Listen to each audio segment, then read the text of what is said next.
देखिए, numerical integration में आज फिर आप लोगों का स्वागत है। हम लोग आज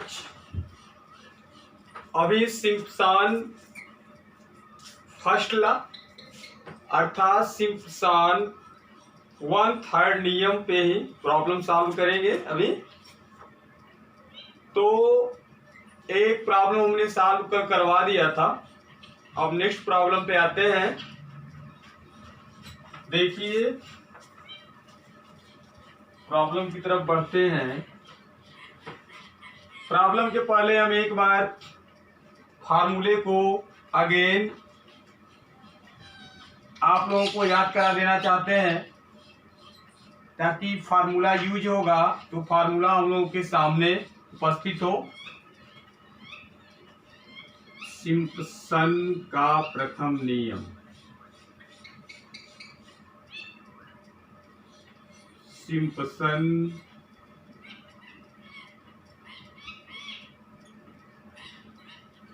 का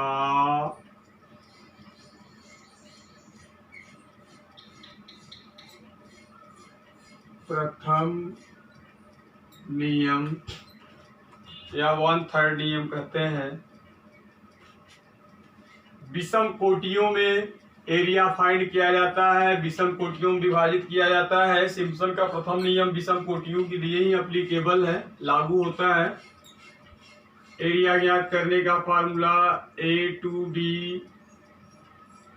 fx dx। सन्निकट मान ज्ञात करने के लिए किसी भी समाकलन का सन्निकट मान ज्ञात करने के लिए फार्मूला है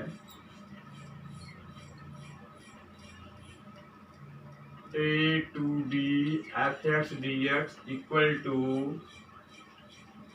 h/3 y1 plus yn plus 1 plus 2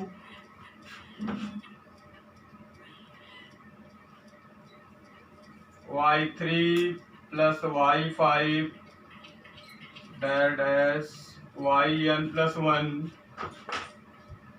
plus 4 y2 plus y4 dash yn। ये आपका फार्मूला है और यही फार्मूला यूज होना है। और आप लोगों को पता है y1 जो है फर्स्ट ऑर्डिनेट है, yn प्लस 1 लास्ट ऑर्डिनेट है, y3 plus y5 plus yn plus 1 remaining ordinates के सम है, और y2 plus y4 plus dot plus yn ये जो है आपके सम ऑर्डिनेट्स के सम है। और दो क्रमागत कोटियों के बीच की जो दूरी है h, दो क्रमागत कोटियों के बीच की दूरी जो h है, इसकी वैल्यू होती है h equal to b minus a/n। और जब विषम कोटियों में एरिया को डिवाइड किया जाता है तभी ये फार्मूला लगाया जाता है। n प्लस 1 में विभाजित करते हैं हम, और जहाँ n क्या होता है, एक सम संख्या होती है। बता चुके हैं आप लोगों को हम। तो अब इस पे हम एक न्यूमेरिकल और लेने जा रहे हैं। अब इस न्यूमेरिकल को आप लोग बड़े ही ध्यान से देखिएगा। न्यूमेरिकल बहुत ही अच्छा है। तालिका दी हुई है, कल हम लोग तालिका बनाए थे और आज तालिका दी हुई है।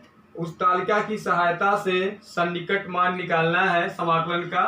और कल हम लोगों के पास तालिका नहीं थी, तालिका यानी टेबल बनाना था, और आज टेबल बनाया है और डायरेक्ट वैल्यू निकालनी है। तो देख लीजिए क्वेश्चन।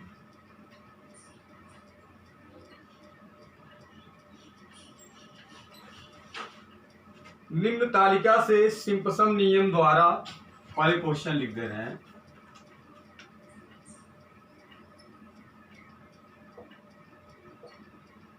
निम्न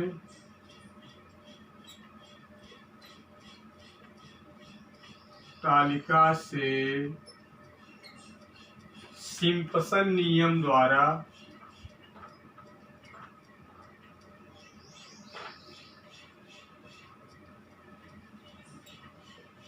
Simpson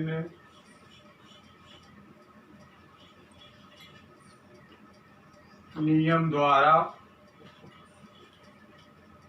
integral 0.5 limit 11 xy dx 0.5 11 xy dx का मान ज्ञात कीजिए, का मान ज्ञात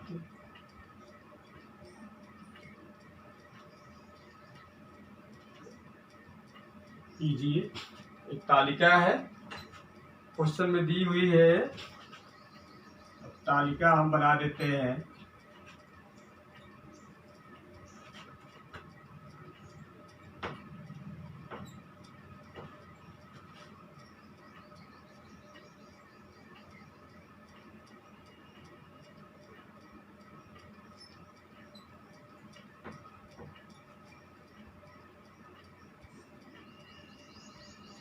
ठीक है,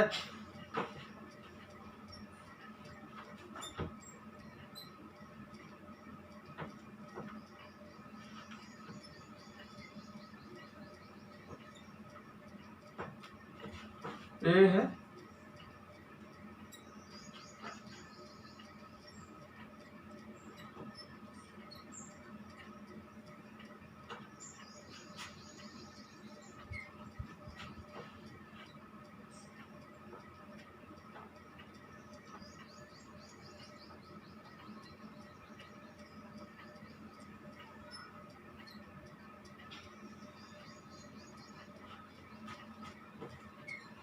x y x y। x की वैल्यू 0.5 0.8 1.1। y की वैल्यू 0.4804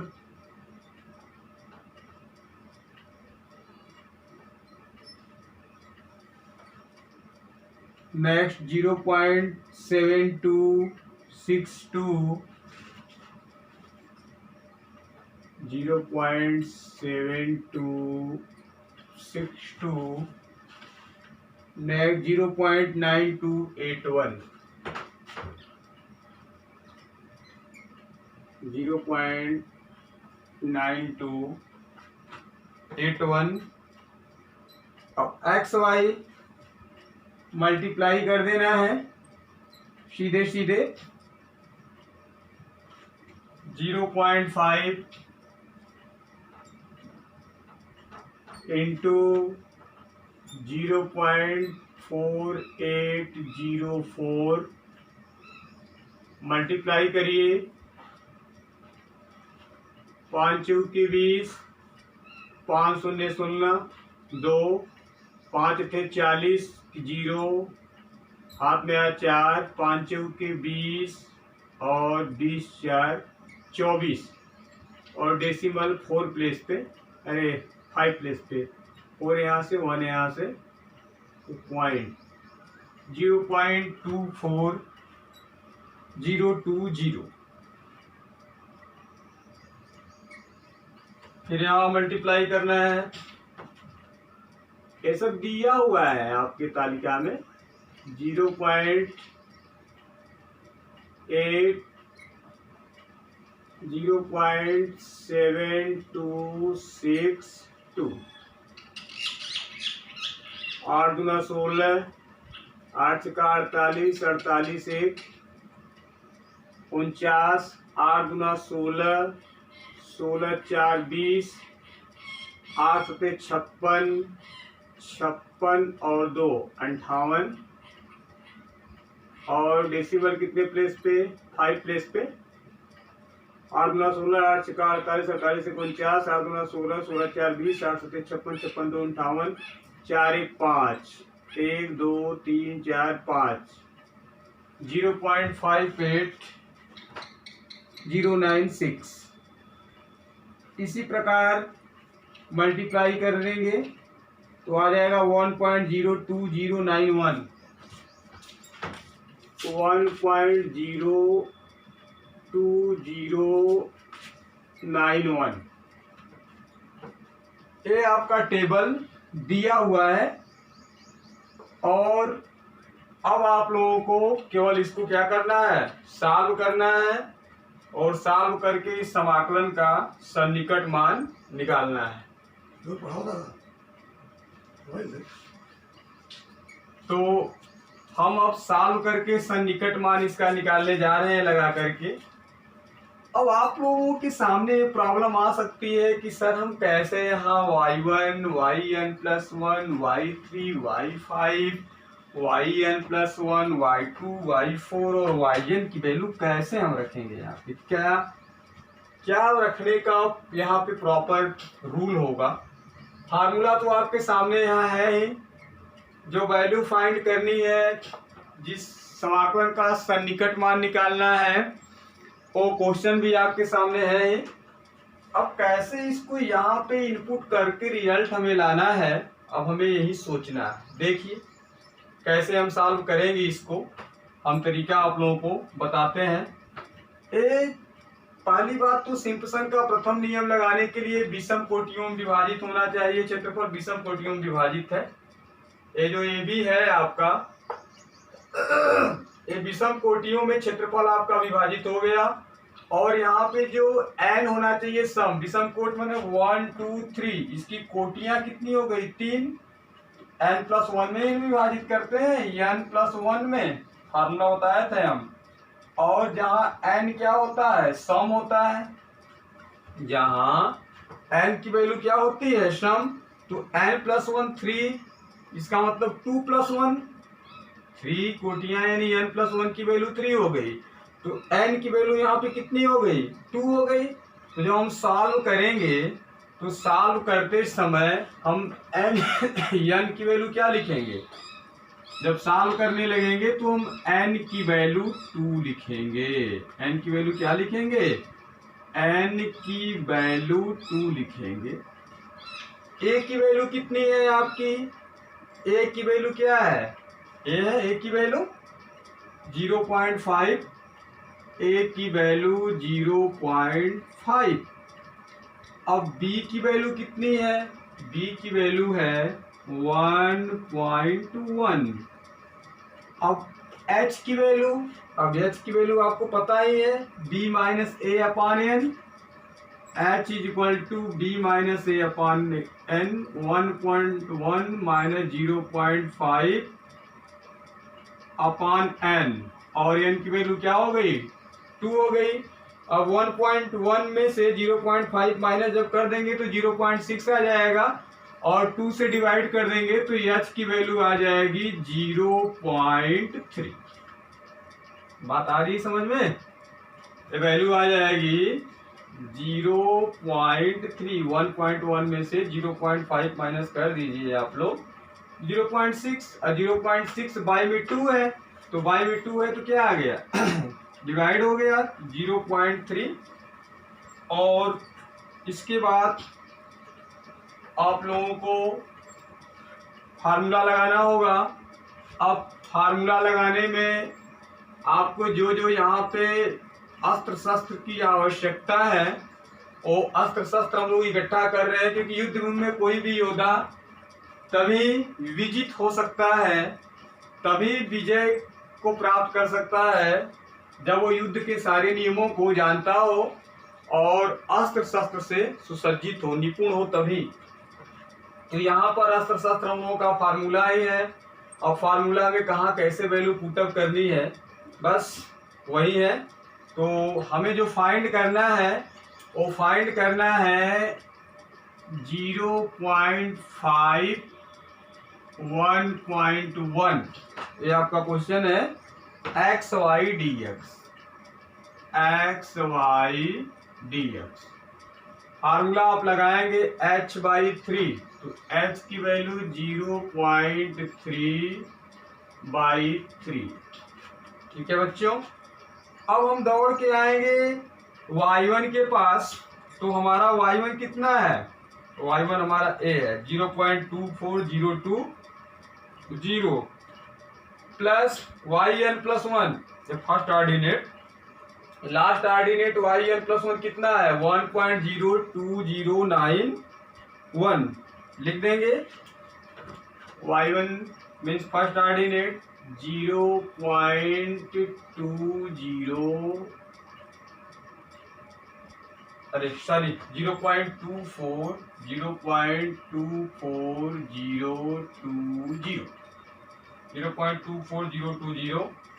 yn+1 क्या है बच्चों 1.02091 वो फर्स्ट ऑर्डिनेट हो गया, ये लास्ट ऑर्डिनेट हो गया। पता है आप लोगों को, कई बार हम समझा चुके हैं। अब उसके बाद जो है 2 into sum of remaining ordinates and remaining odd ordinates. क्या आपको कोई रिमेनिंग ऑड ऑर्डिनेट्स यहाँ दिखाई दे रहा है? नहीं दिखाई दे रहा है। अरे y1 हो गया है, y2 हो गया है, y3 हो गया, y3 लास्ट ऑर्डिनेट हो गया है, फर्स्ट ऑर्डिनेट हो गया, तो क्यों रिमेन वाला ही एक बचा है ना, 8 मिला रिमेनिंग नो, तो इसकी वैल्यू क्या हो गई, नो है तो इसकी वैल्यू हो गई 0। क्या वैल्यू हो गई 0 +4 सम ऑफ इवन ऑर्डिनेट्स तो केवल एक यही है y2 0.58096 लिख लीजिए 0.58096। अब इस टेबल को रिमूव कर दो, हटा, ऐसे वैल्यू रखा जाता है।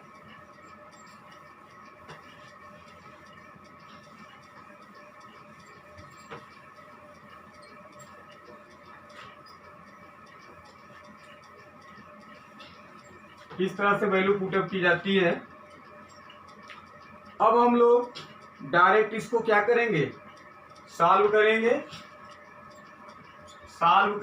तो a आ गया 0.1। अब इसको इसमें जब ऐड किया जाएगा तो कैसे ऐड किया जाएगा देख लीजिए, ऐड करके हम दिखा दे रहे हैं आप लोगों को 1.02091 इसमें 0.24020 1 9 to 11 1 4 to 6 2 1.26 111 1.26 1.26 ये तो 0 ही हो गया। ठीक है, अब इसे मल्टीप्लाई कर दीजिए। तो जब मल्टीप्लाई करेंगे तो 4 छक्के 24, 4 का पहाड़ा जिसको नहीं आता है हाथ उठाएगा, 4 छक्का 24, 4 नवा 36, 36 2 38, 4 0 0 3 4 बटे 32 और 4 25 20 और 3 कैरी 20 3 20 में 3 जोड़ते हैं क्या आता है 23 2 3 5 अंक पे डेसिमल 3 2 5 2.32384।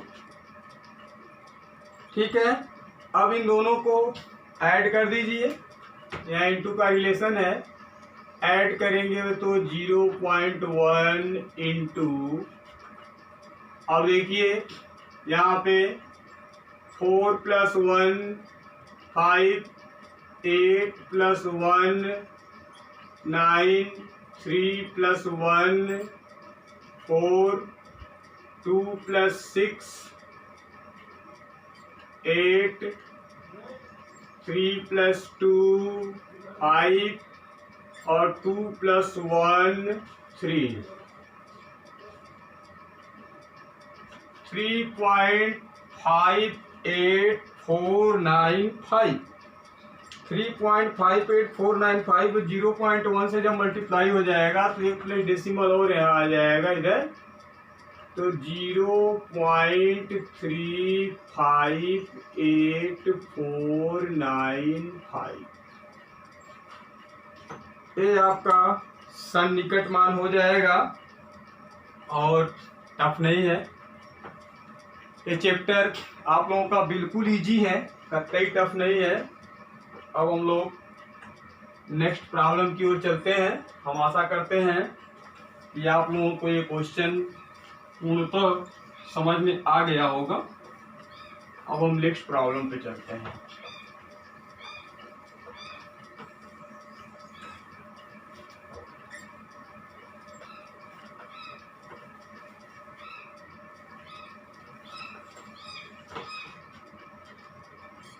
नेक्स्ट प्रॉब्लम है सिम्पसन की 1/3 विध से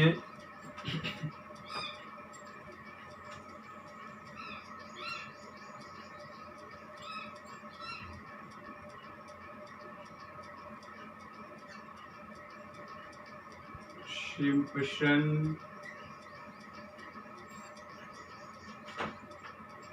की 1/3 विध कहें या फर्स्ट लॉ कहें, एक ही बात है। ठीक है, कल तक सिम्पसन फर्स्ट लॉ हम चलाएंगे, उसके बाद सेकेंड या 3/8 रूल जिसको कहते हैं उस पर आ जाएंगे। 1/3 विध से h इक्वल टू 0. इस विध में h इक्वल टू 0.25 लेते हुए h इज इक्वल टू